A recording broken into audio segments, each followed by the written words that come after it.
ठीक है, तो storage of water in building, इसका मतलब क्या है कि जो भी वाटर आप यूटिलाइज कर रहे हो, जैसे आपके घर में भी आपने देखा होगा ऊपर वाटर टैंक बना हुआ है, तो जो भी वाटर हम कंज्यूम करते हैं उसके लिए हम ऊपर वाटर को स्टोर करते हैं। ठीक है, वाटर टैंक में स्टोर करते हैं या फिर अंडरग्राउंड टैंक्स होते हैं जिसमें कि वाटर की स्टोरेज की जाती है।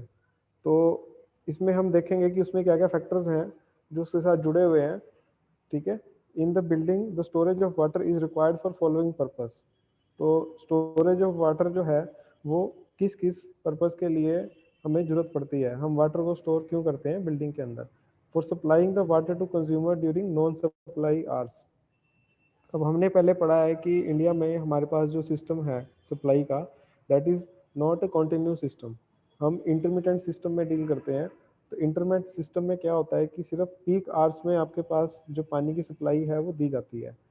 तो जब नॉन सप्लाई आवर्स होंगे, जब पानी की सप्लाई नहीं होगी, तो उस टाइम अगर हमें वाटर का कंजप्शन करना है तो उसके लिए हमें वाटर को स्टोर करना पड़ेगा किसी वाटर टैंक के अंदर। तो for supplying the water to consumers during non supply hours, जब वाटर की सप्लाई नहीं आ रही है उस टाइम अगर आपको पानी कंज्यूम करना है तो उसके लिए आपको पानी जो है वो स्टोर करना पड़ेगा। ठीक है, next, for reducing the maximum rate of demand on water mains.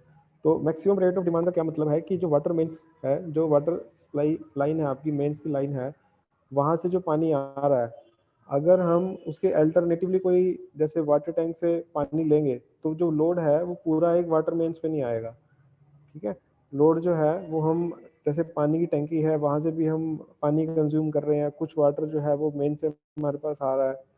ठीक है, तो जो रेट ऑफ डिमांड है, जो हमारी रेट ऑफ डिमांड है वो बाइफरकेट हो रही है, हम उसको स्टोरेज जो वाटर है वहाँ से भी यूज़ कर रहे हैं और जो मेन्स है वहाँ से भी हम यूज़ कर रहे हैं। हम सिर्फ वाटर मेन्स के ऊपर डिपेंडेंट नहीं है पानी की सप्लाई के लिए। For storage of watering during interruption of damage repair etcetera of the water mains. तो कई बार क्या होता है कि जो वाटर मेन सप्लाई है वो डैमेज हो जाती है या वहाँ पे रिपेयर का जो काम है वो चलता है, तो उस वजह से पानी की जो सप्लाई है वो बंद हो जाती है उस एरिया में। तो अनइंटरप्शन मतलब कि किसी भी तरह की रुकावट ना हो, जब रिपेयर वहाँ पे चल रही है तो किसी भी तरह की रुकावट ना हो पानी की सप्लाई में, तो उसके लिए हम पानी जो है उसको स्टोर करते हैं। ठीक है, when the available head is insufficient to damage repairs etc of the water mains। जब वही है कि अगर कोई डैमेज है वाटर मेन्स की जो पाइप है, पाइपलाइन है, अगर वो डैमेज है तो उसका रिपेयर का काम अगर चल रहा है तो उस टाइम में हमारे पास जो पानी आए वो सफिशिएंट मात्रा में आए। ठीक है, उस टाइम हमें पानी की किल्लत जो है वो महसूस ना हो, तो इसीलिए हम स्टोरेज करते हैं पानी को किसी भी टैंक के अंदर, एक बिल्डिंग के अंदर। ठीक है, storage tank of water in building are constructed of cast iron. तो जो टैंक बनाए जाते हैं वो कास्ट आयरन के भी बना सकते हैं, रॉट आयरन के बना सकते हैं, गैल्वेनाइज्ड माइल्ड स्टील प्लेट्स के बना सकते हैं, या आपने कई घरों में देखा होगा आरसीसी के भी स्टोरेज टैंक ऊपर बने होते हैं। पानी की जो टैंकियाँ बनी होती है वो भी ऊपर बिल्डिंग में आरसीसी की बनी होती है। तो जितने भी हमारे पास मटेरियल हैं ये सब वाटर टाइट होने चाहिए। ठीक है, ताकि लीकेज की प्रॉब्लम ना आए, और इस पोजीशन में होने चाहिए कि जो पानी है वो इजीली वहाँ से जो है डिस्चार्ज हो सके, आगे जो बिल्डिंग है या फिर जो हाउस होल्ड है वहाँ पे कंजप्शन के लिए हम उसको आगे सप्लाई कर सकें। ठीक है, तो storage of water in building topic में हम यही पढ़ रहे हैं कि पानी को स्टोर करने की जरूरत क्यों पड़ी, कि जो इंटरमिटेंट सप्लाई है, जो पीक आवर्स हैं उसमें जब सप्लाई आती है तो उसके बाद सप्लाई नहीं आ रही है, तो इस वजह से हमने पानी को स्टोर किया ताकि हम पूरे दिन में कभी भी अपनी रिक्वायरमेंट के अकॉर्डिंग पानी को यूटिलाइज कर सके। और दूसरा है कि अगर कोई रिपेयर का काम चल रहा है या कहीं पे अगर कोई डैमेज हो गया है तो उस टाइम में जो पानी की सप्लाई है वो रुके ना, उसमें कोई भी इंटरप्शन ना आए। तो उस टाइम में जब रिपेयर का काम चल रहा है तो उस टाइम में भी हमारे पास जो पानी है वो कॉन्टिन्यूस मात्रा में सप्लाई होता रहेगा। अब जो IS 2065 1963 है, ये इंडियन स्टैंडर्ड कोड है।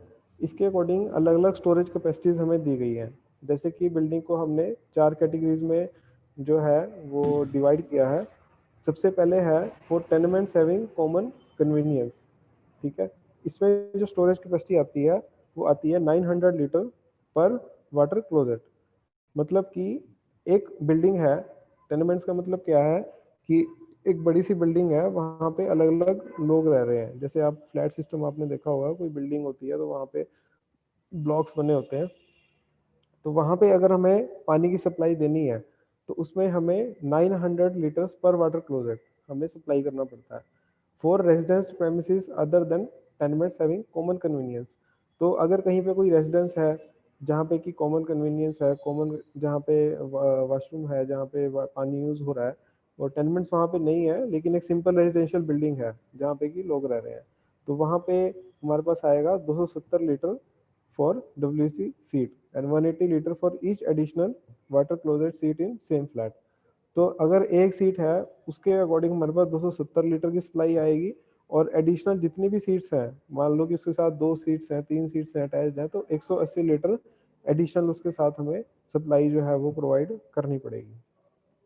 अब नेक्स्ट केस है फॉर फैक्ट्रीज एंड वर्कशॉप्स। तो अगर कहीं पे फैक्ट्रीज बनी हुई हैं या कोई इंडस्ट्री है, वर्कशॉप है, तो वहाँ पे हमें 900 लीटर पर वाटर क्लोजेट जो हमें सप्लाई देना पड़ता है, और 180 लीटर पर यूरिनल सीट जो है वो हमें सप्लाई देना पड़ता है। ठीक है। सिनेमाज, पब्लिक असेंबली हॉल्स, इसमें भी 900 लीटर पर डब्ल्यूसी है, और 180 लीटर पर यूरिनल सीट जो है वो इसमें एडिशनल हम सप्लाई प्रोवाइड कर रहे हैं। ठीक है। तो ये वैल्यूज भी आपको याद होनी चाहिए कि IAS 2065-1963 के अकॉर्डिंग हमारे पास कौन कौन से जो है उसमें सप्लाईज जा रहे हैं हमारे पास। 117 वैभव सिंह क्या करना है? पीसीए फॉर्म नहीं आया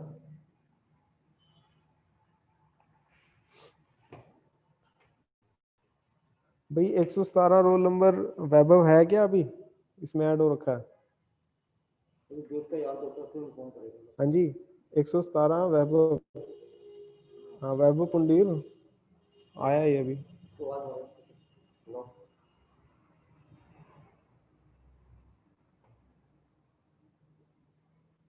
117 वैभव पुंडीर, अनम्यूट करो।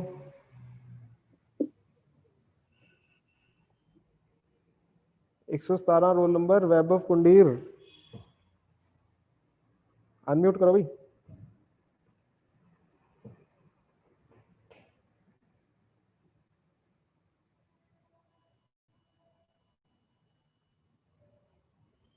बैठ जाओ लाल जी, चेयर ले लो। 117 वैभव, इसका PCA फॉर्म नहीं आया भाई, इसको इन्फॉर्म कर दो अपना PCA फॉर्म जमा कर देगा ये। आप भी ग्रुप में ऐड करके बोल दो, एक बार ग्रुप में तो हो ही, आप बोल दो।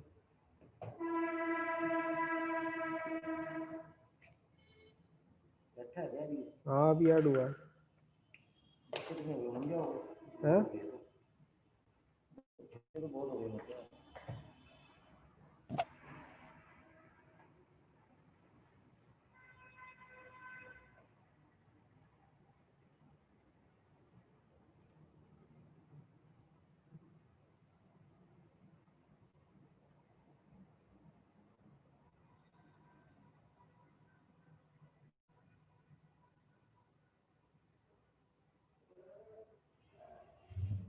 माइक नहीं लगा रखा, क्या कर रखा है इसका, माइक नहीं आ रहा है?